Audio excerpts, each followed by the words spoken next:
Hello everyone, Pat, AE5 and W here, and I have a new toy to put together, which is right here in this here box. And what that is an Anet, or Anet, depending on how you want to say it, A6 3D printer kit. It comes completely unassembled. I'm going to have the joy of putting this thing together, and I've been excited to see this thing come in. It arrived today. And I was going to get started building it tonight, and then I realized I have not cleaned my tables. So it looks like first project is going to be making room to actually build this thing.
Progress report here after 3 evenings.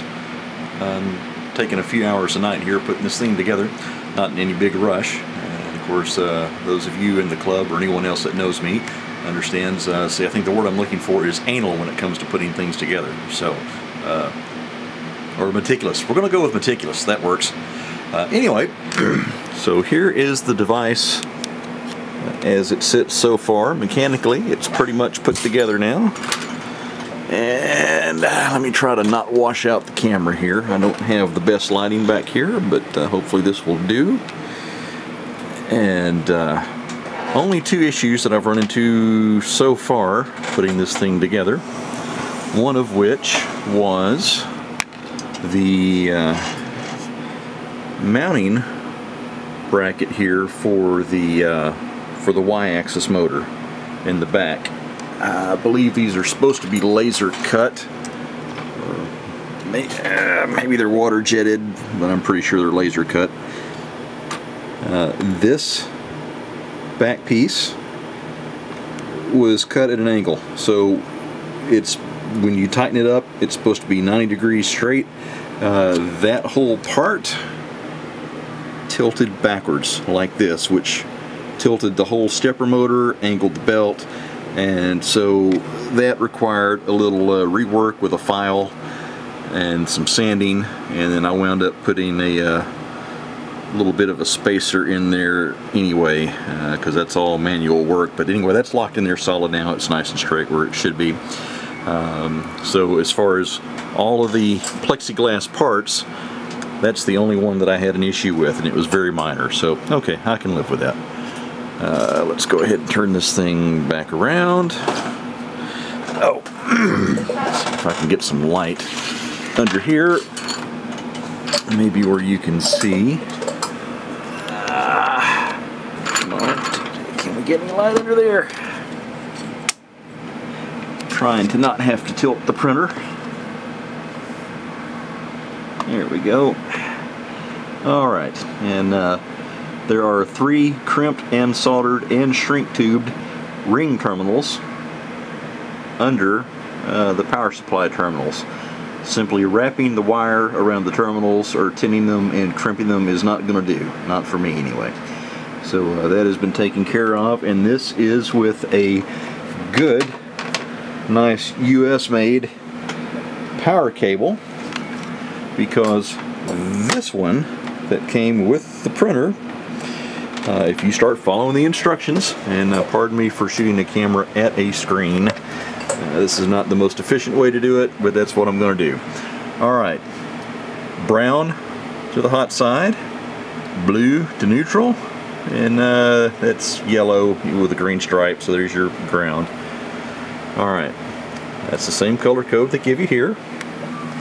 And so if you hook it up on this end exactly like the instructions say, maybe it's right, maybe it's not. PL is 114.8 Stand by. Hertz.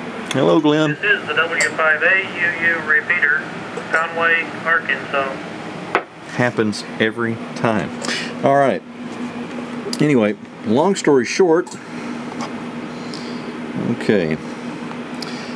Hot. Let's pull up the schematic. I believe most of y'all know this already, but I'll go ahead and show you. Neutral is always on the left side of a socket, hot's on the right side, ground in the middle. The phrase that I like to use is white is not right. And I'm getting old and senile, that's kind of how I remember that. So long story short, this cable was molded backwards at the factory. Ohmed these out, and sure enough, hot and neutral are backwards. Okay, AC signal, yes I know, but depending on what's going on inside this power supply, probably best to go ahead and make sure it's hooked up the way that it should be. This one is correct, as it should be. So this cable right here, that's where it goes. Alright, so next steps are just to do the final wiring and get it locked in, wire loomed, looking kind of pretty, and start doing the initial tests. So it's almost ready to go. Ta-da!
Alright everybody, it is 4 a.m. in the morning. I once again stayed up a lot later than I had intended. I have things to do tomorrow, but I wanted to get this finished. So, without further ado, it is built, completionated, mechanically together. It's been wire loomed up.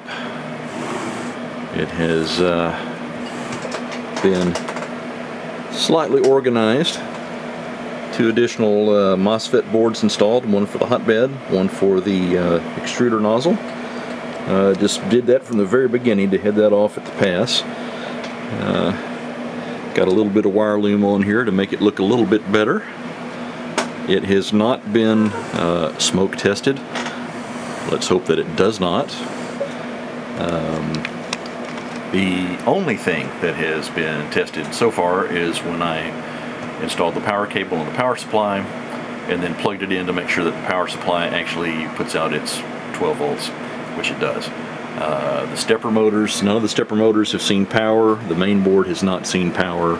The display, nothing. So this is untested. I guess we're going to find out if I did my job right. So ain't no sense in waiting anymore. It's either going to explode or it's going to work. So let's find out. We have a plug. Going to plug it into ye oh kilowatt and hope it don't kill all the watts. Hot damn.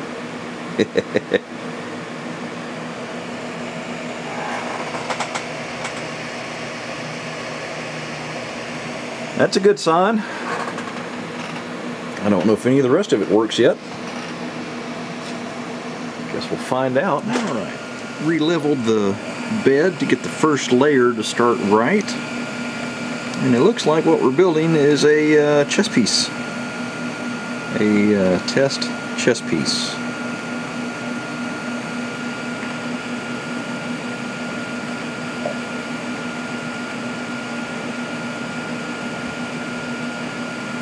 And that's the first layer. DL is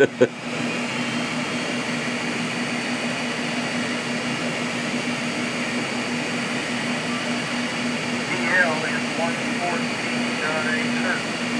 This is the W5A UU repeater, Conway, Arkansas. Look at her go.